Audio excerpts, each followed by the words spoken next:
just going to read it to you. There's a prayer sheet on the table in the foyer if you'd like to pick up a prayer list. Sister Bernadette, she's here, but continue to pray for her. Jack Bunton, Bo Campbell, Sally Mooney, Linda Anderson, Pat Glover. Pat's here, but continue to pray for her. Laureen Molinek, several of them in the church here, but continue to pray for them. Brenda Jenkins' sister, LaVonda Briggs' aunt on a biopsy that they took. Anything back on it yet? Okay. Pray for this need and all. Betty Hamilton, Becky Altman, Jenny Blackwell, Karen Blankenship, Doris Butler, Teresa Henley. Teresa's back this morning, but continue to pray for her. Lena Ball, Doris Call, Pat Yelton, Edith Elliott. Pray for Sister Edith. Lift her up. Holly Bonds, Helen Van Hoy, June Kelly, Linda Morrison's son in West Virginia, Maud Prophet, Mike DePriest, Ed Donaldson, Dodd and Charles Matthews, Dewey Hill, Jack Campbell, J.C. McCurry, Sarah France, Steve Nidifer graduated this week. It's Ron's brother. Be having his memorial service on Thursday at Teak Creek, visiting from 5 to 7. So remember Ron and that family in prayer. Pastor Danny Sykes, Oak Glen Baptist Church, Yuma, Virginia Revival, your own pastor, our nation, our church, our family, our shut-ins, the nursery, Lost to Be Saved, Ralph Sexton Tent Ministry in Lenore, North Carolina, and they said they had a great moving of God there last week, and just a great touch from God in the tent meeting. And then the Unicoi tent meeting's going on next week, and I want to tell you something. 5 nights I have walked away, well, under conviction, but with a new vision and a new heart. So it'll be going on this coming week. Pray for it. Cody, Jerry Oaks, and a lady named Jean. How many of you got needs this morning? Well, I sure need God this morning, folks. We sure do need to hear from Him. Let's ask Him to speak to our hearts in a special way today. Wayne and Linda, I forgot these two. Amen. Remember both of them. All right. Well, listen. Brother David Tester, would you pray for us this morning?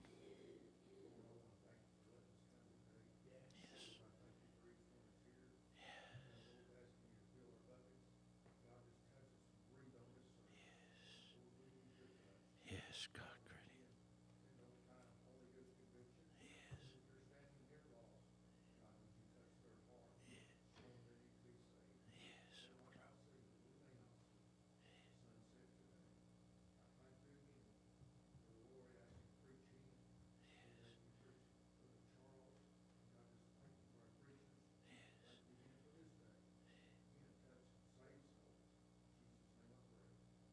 Amen. Amen. Choir, come on. Boy, we'd sure love to have you come and help us sing. Use that voice that God gave you. There comes Miss Wanda. She's coming.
I told the pastor the other day we were going to sing a lot of songs, and kind of the theme, I guess you'd call it, the theme of the choir is going to be about the cross. And this first song is an old hymn of the church called Kneel at the Cross. I think sometimes that's the biggest hindrance sometimes to salvation, or people are going to have to submit themselves to the lordship of Jesus Christ. Boy, and we're born with old stinking pride, aren't we? And it keeps us from doing that. But listen to this song, Kneel at the Cross. It's just...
First time our Lord came, he was born of that Virgin Mary and lived for 30 years on this earth. And at the end of his life, he was crucified and hung on a cross. But he's coming again. And the next time he comes, he's going to come riding in clouds of glory on a white horse. And guess who's coming with him? Those that are saved that belong to him. This song says the next time he comes, it's going to be different. Father,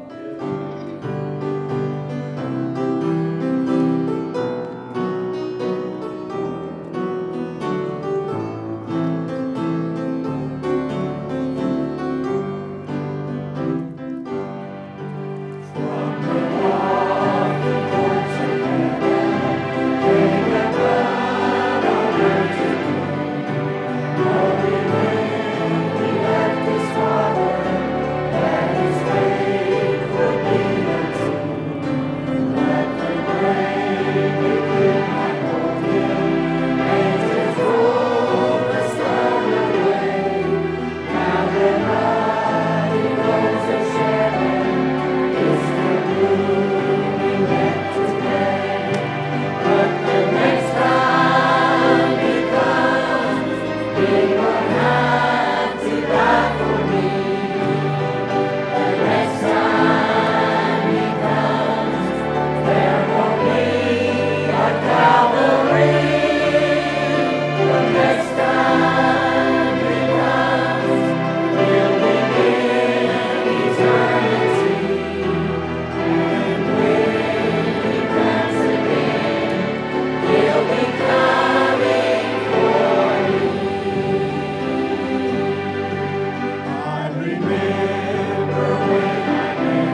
choir.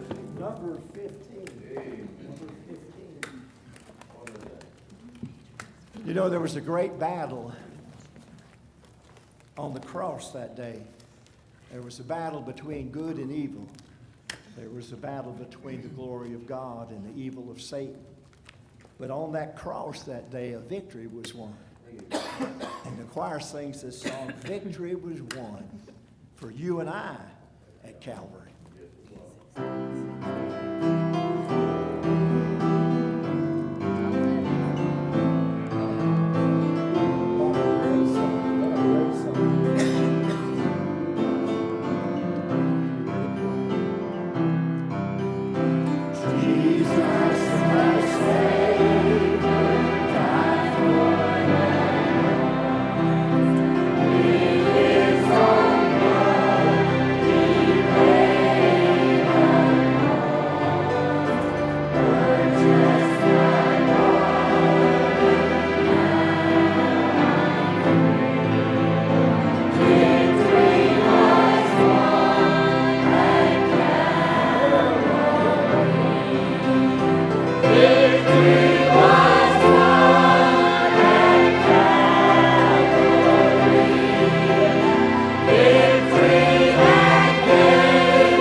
I asked LaVonda last week if she would sing this song.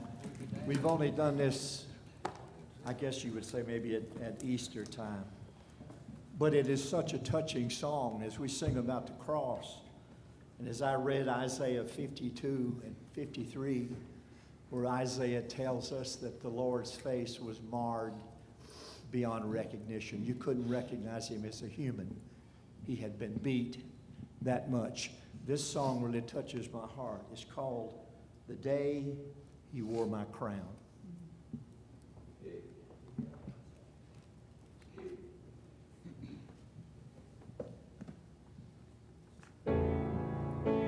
The city was Jerusalem.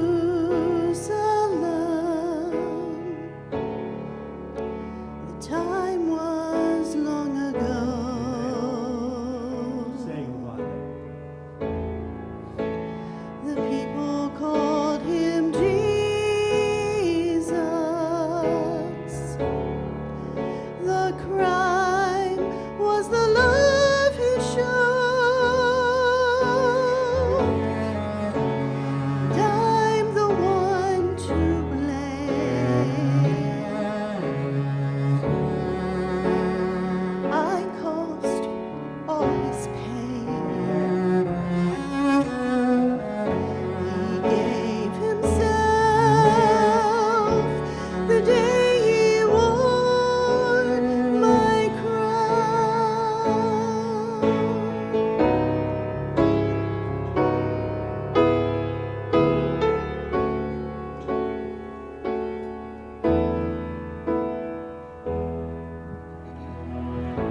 Amen. Amen.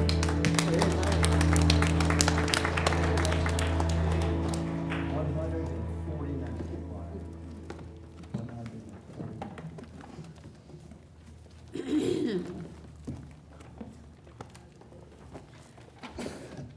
149.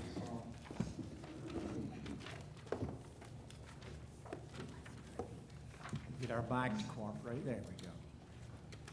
Thank you, Yolanda, for singing that. Every time I hear it, it touches my heart to realize that He went to the cross and died for me and my sins. So I thought we'd close with this song here. We've sung about the cross. We've sung about the crucifixion. 149, the hymn 149 is called Blessed Redeemer. It's only 3 verses.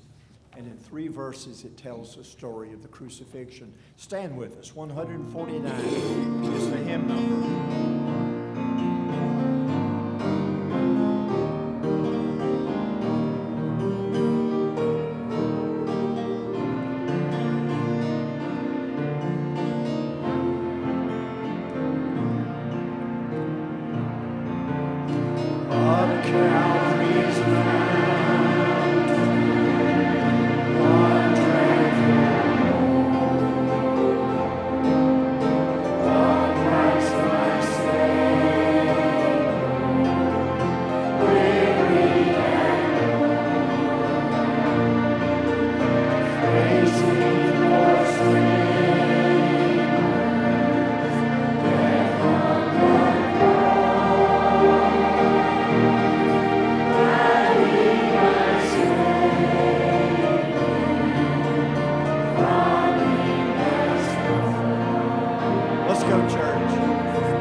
Sing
I love them this morning.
Well, good morning, and we welcome you to Oakland Avenue Baptist Church, and especially those that might be visiting with us this morning. We certainly welcome you.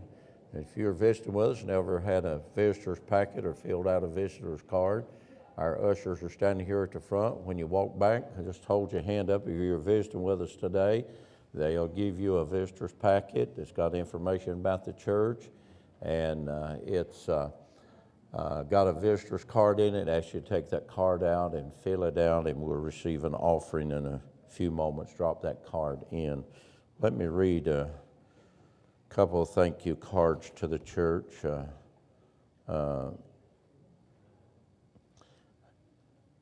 This is from Becky Altman. I'm so sorry it took so long to send the money back that helped me so much when Tommy went to be with the Lord. Please pray that I do God's will. I have an unspoken prayer need. God knows about it. God bless the Oakland Avenue Baptist Church for their loves and prayers. And that's from Sister Becky Altman. And then we got a thank you card for Pastor Yelton, Oakland Avenue. Thank you for the wonderful meal you provided for us. We're grateful for your generosity. May the Lord bless your kindness. The Davy Shelton's tent team. And we thank you, ladies, for preparing that wonderful meal for them. And by the way, tent meeting's going on this week, Monday through Friday at 7 o'clock. And they might not have been a lot of you went, but those that went, we don't want to deprive them. We're moving our service from Wednesday night back over to the tent meeting. I'm going to tell you something. Because everybody don't want it, don't deny those that want it. And I've been blessed this week. I'm going to tell you something. Some great preaching and great moving of God. I tell you, like David said, used to, in years gone by, the evangelist came in and preached 2 weeks to the church. Never preached to a sinner, but preached to the church for 2 weeks. You say, Brother Roy, that would kill 99% of the Baptists today. Maybe that's what we need. We need to die out to Baptists and get right with God. Amen. Oh, You say, you've been eating bear meat this week, preacher. No, I've just been feasting on the good things of God. Amen. See, when you're right with God, you don't get uncomfortable around the things of God. But when you get uncomfortable about the things of God, it means you ain't right where you ought to be. You say, you're a mean brother, Roy. No, I just love you. How many of you, if you're sick and went to the doctor and the doctor knows you're sick and he just patted you on the back and say, go have a lot of fun, you die in about 6 weeks, how many of you won't go back to that doctor? Some of you. How many of you just want to go to church, pat you on the back and say, boy, you're good folks, and, just go on and do what you want to do. And then meet the Lord one day and you meet him ashamed. You say, boy, it's getting quiet at Oakland this morning. Oh, when we get down where the rubber meets the pavement, it does. But we'll be in tent meeting all this week at Unicoi. Let me encourage you, I'll be here. The van, I'll be here at 6 o'clock. Anybody wants to ride over, I'll be here at 6 o'clock, drive the van myself. And I'll be here Monday, Tuesday, and Wednesday. I'll be out of town Thursday and Friday. And pray for your preacher as he preaches this week, away from here. Pray that God will touch him, use him in a special way. And just lift your pastor up in your prayers. Tonight, remember, we're preaching on revival in the evening service. Habakkuk chapter 3, verse 2, a revival prayer tonight. And then on August the 27th, the choir's been invited to go to Bible Baptist Church in Elizabeth, and they're having revival that week with Brother T.D. Burgess. And that's August the 27th at 7 o'clock. Bible Baptist choir's been invited. So choir, make plans for that night. Put it on your schedule, August the 27th. All right, for a minute to come, we'll receive the morning giving. You give as the Lord has blessed and prospered you.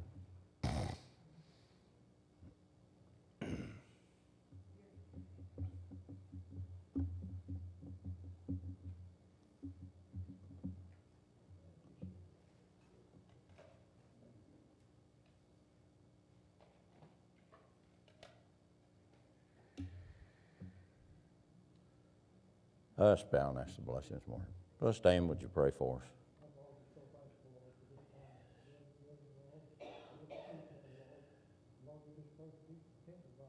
Yes.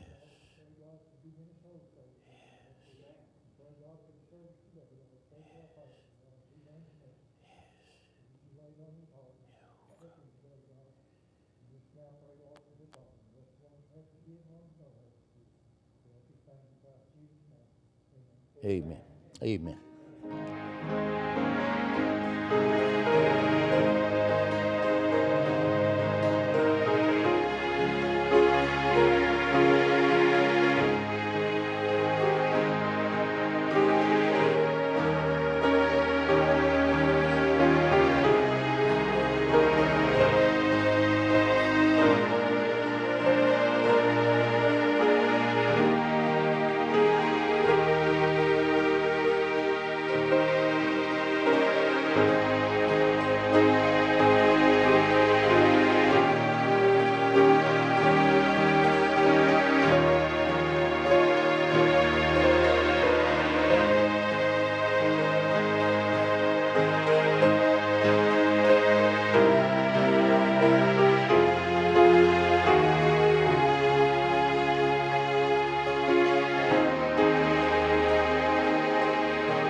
Don't forget Thursday from 5 to 7, receiving friends for Steve Nidifer, and then the funeral at 7.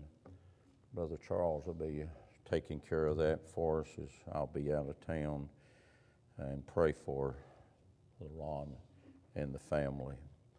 This morning, I invite you to take your Bible to one verse this morning, Matthew chapter number 10 and verse number 28. Matthew chapter 10 and verse number 28.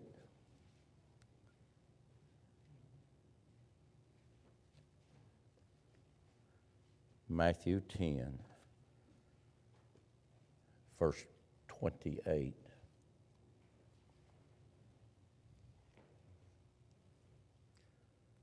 context of this verse is the sheep and the wolves.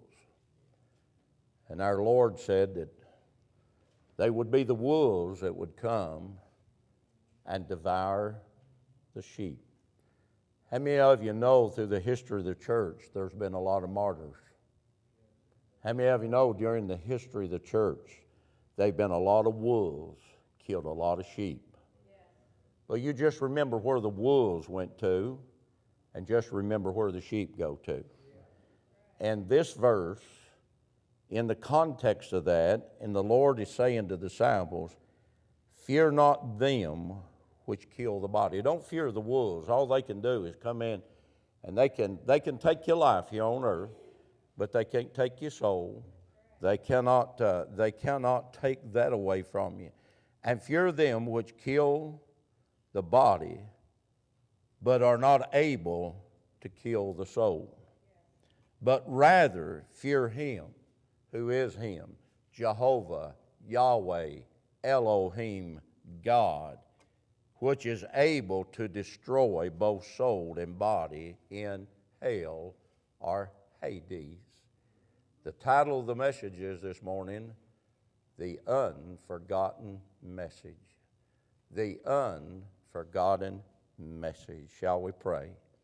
Father, this morning, I pray for your divine power upon this preacher as he preaches. I confess, Lord, I can do nothing without thee, but I can do all things through Christ which strengtheneth me. And I believe this morning, Lord, that you gave me this message. You told me what to preach. Now will you give me the guidance, the power, the love, the compassion, and the words to say. Every thought that does not need to be brought out, I pray that thou shalt remove it from my mind. And every thought that needs to be brought forth, help me to bring it forth. Lord, of all that we've read and we've studied since Monday, in our mind and our heart, you know, Lord, what needs to be spoken to the people that sit here this morning. And may that truth be spoken in a most gracious and powerful and loving and compassionate way. In Christ's name we pray. Amen. The unforgotten message, hell. I don't enjoy preaching on hell. As I have been alone with God this week and read the precious Word of God and tried to ask the Spirit of God to endue me and fill me and think and comprehend of the truth of God's Word, your mind gets to the place that you could almost have a nervous breakdown thinking about the truths that God's got for us in this message this morning. And the reality is today the church has forgot that there is a hell. And lost people today have no fear of hell because they see very little reality of God in the people that claim to know God. You say, Pastor, that one verse says, which is able to destroy. Well, if that word destroy is what you think it is, it might be that it's annihilation. But that word does not mean what you might think it means. I spent a little time on this word, destroy. In the Koine Greek, it's A-P-O-L-E-I-A. And this is what it means. Loss of one's well-being. Don't you think hell would be an awful loss? Not loss of one's being, not annihilation. Waste, ruin, worthless existence. Boy, won't that be an awful existence in this awful place called hell? To destroy both body and soul in hell does not mean that a person would cease to exist, but he would live an awful existence. That means there's no such thing as the annihilation of the human life, human soul, human spirit, or even the human body. It means that he would suffer a horrible existence forever and ever. the forgotten message, hell. The Bible teaches dogmatically, emphatically, there is a place called hell. That is a real place. The Bible speaks of hell 178 times. If the Bible speaks of hell 178 times, what does any man have the right to take what he wants to believe and cast away what he don't want to believe? Either I'm going to have to take the Bible in its totality, or I'm going to have to reject it in its totality. Our Lord, in the four Gospels of Matthew, Mark, Luke, and John, spoke of hell 28 times. This place called hell. What are people saying about hell today, Pastor? They're saying hell is repugnant to reason. There are those today that's saying that hell is a wild nightmare of a disordered brain. If that's true, I got a disordered brain because I believe the Bible from cover to cover and believe the cover that it's the holy Word of God. Some are saying, and one man said, that it is acquainted with moth-eaten times, disproven theory, which belongs to the age of the superstitious. Somebody said to me not long ago, Pastor Yelton, do you know you're a dinosaur? What were they saying? There's not many preachers today that will stand up and try to give you the whole counsel of God's Word from Genesis to Revelation. I might be a dinosaur. I might belong to that moth-eating generation. But I tell you one thing, I believe the Bible and the truth of God's Word. There was one scholar made this statement. He said, I doubt whether any normal man believes in a materialistic hell where the real fire burns forever. Another one said hell is inconsistent with the character of God. I got one problem with that. He doesn't know the character of God. He doesn't understand the holiness of God, or the perfection of God, or the righteousness of God. Oh, you ought to read and study and see what so many scholarly people have to say about hell today. One said there's no scholarly preacher today that would ever stand and preach on hell. Folks, I don't want a bunch of scholars and I don't want a bunch of theologians. I'd just love to have some people believe the Bible once again. You know, scholars have been wrong before. In the days of Noah, there was a lot of scholars, but there was only one man standing up and saying the flood's coming, and Noah was right. There was a lot of scholars saying that Sodom would not be destroyed, but there was one Bible-believing man that believed God by Abraham, and it come. There was a lot of false prophets and all laughed at Jeremiah when Jeremiah said there's an invading army coming from the north and going to destroy Jerusalem. They laughed at old Jeremiah, but it came to pass. Listen, and listen very careful. If anybody is one bit sleepy right now, slap yourself. And listen to what I'm getting ready to say to you. If there is no hell, then the Bible is a fake and a fairy tale. If there is no hell, the prophets, the apostles, and preachers are liars, and Jesus Christ is an impostor. If there is no hell, Calvary was a mistake, and Jesus suffered in vain. If there is no hell, there cannot be a heaven. We like a heaven. And I'll be honest, I went through a lot of outlines, hundreds of them, and I found a lot of sermons that I'd preached on heaven, but I didn't find as many that I had preached on hell. If there is no hell, then let's burn the Bible, tear down the church, build a tomb over Christianity, and a monument to Tom Paine and Bob Ingersoll. If there is no hell to receive us, then there is no God to condemn us. Let us walk out of here, eat, drink, and be merry. But there is a hell. But There is a hell. Your denying it will not abolish it. Your disbelief in it will not put out the fire. Your hatred of it will not destroy it.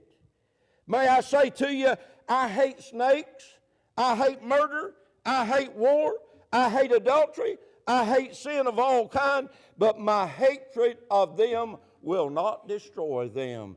And just because someone tries to deny hell and say there is no hell, doesn't diminish hell. The unforgotten message, hell. The only reason I'm preaching this morning, the only reason I stand here in this pulpit this morning, the only reason I read the text that I read this morning is because God saved me by His grace. And God called me into the ministry through His wisdom and His mercy. And to be a God-called preacher, I don't get to select what I want to preach. I must preach what He gives me to preach. Hell, the place of eternal torment. The Bible describes this place. And God doesn't mix words, but God makes it very plain and God makes it very clear that hell is a place of eternal torment. And there's no way that the human mind could comprehend or understand the torment in this place. Matthew chapter 25 and verse 41 says it's a place of everlasting fire. In Matthew 25 verse 46, he says it's a place of eternal punishment. Eternal there is the same word that is used for an eternal God. God has no end. God is eternal. And hell will have no end. Matthew chapter 8 and verse number 12 says it's a place of outer darkness. I can't comprehend this statement, outer darkness. I had a man that used to work for me when I was in the building, and he said, I went to Alaska and I worked there for about 5 years. And he said I had to leave Alaska because I was going crazy.